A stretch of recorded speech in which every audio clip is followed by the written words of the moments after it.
चहु मोर से ध्याओ, जो कोई दुष्ट निकेतन आवे, ताहि महाप्रभु मारे भगाओ। जो धरि ध्यान कथा सुनी है, ताके धन धान्य और पुत्र बढ़ावो। बिनती हमारे ही हनुमान जी, छोड़ी के गड़ी तुम यहाँ चली आओ। बैल चढ़े शिव जी मिले, गरुड़ चढ़े भगवान, सिंह चढ़े माता मिले, फिर पूर्ण सारे कथा प्रारंभ होते हैं। सुनो वीर हनुमान, राम लक्ष्मण जानकी, सदा करो कल्याण। बोल गोविंद भगवान की, बोल कार्तिक महात्म की, तुलसा महारानी की, गंगा मैया की, लक्ष्मी नारायण भगवान की जय। कार्तिक मास की पावन पवित्र कथा में श्री राजा पृथु नारद जी से कहते हैं कि हे प्रभु, कल आप लोगों ने बड़ी सुंदर सी कथा श्रवण किया। कल बड़ा सुंदर कथा भी कहा कि भगवान की पूजा, भगवान का अर्चना, भगवान की वंदना यदि धोखे से भी कर लिया जाए तो वो भी कल्याणकारी होती है।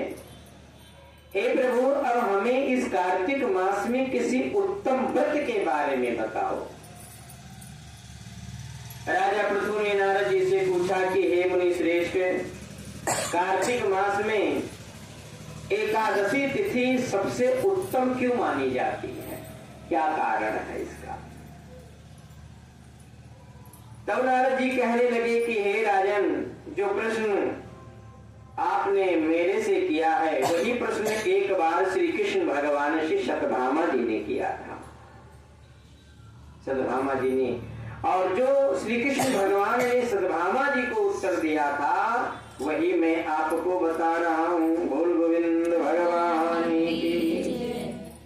श्री सत्यभामा जी ने श्री कृष्ण भगवान से पूछा कि हे भगवान, जब आप समस्त तिथियों में बराबर होते हैं, समस्त तिथियां, हर महीना, हर नक्षत्र घड़ी आप ही के होते हैं, तो कार्तिक मास में इतना उत्तम फल क्यों मिलता है? क्या कारण है?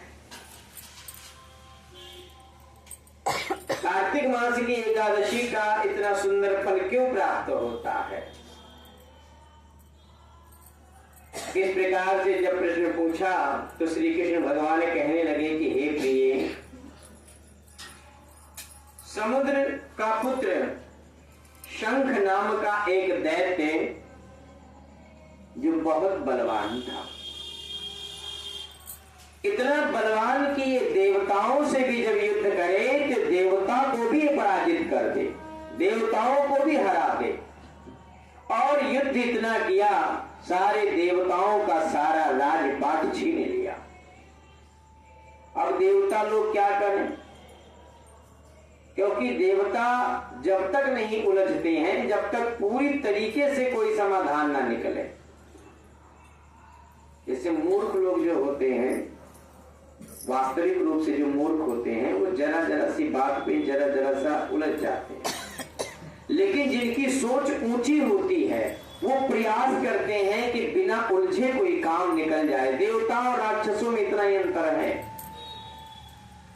राक्षस जीतते जा रहे हैं, देवताओं को लग रहा है लड़ाई से कुछ नहीं होगा, अपना वो रास्ता छोड़ते जा रहे हैं।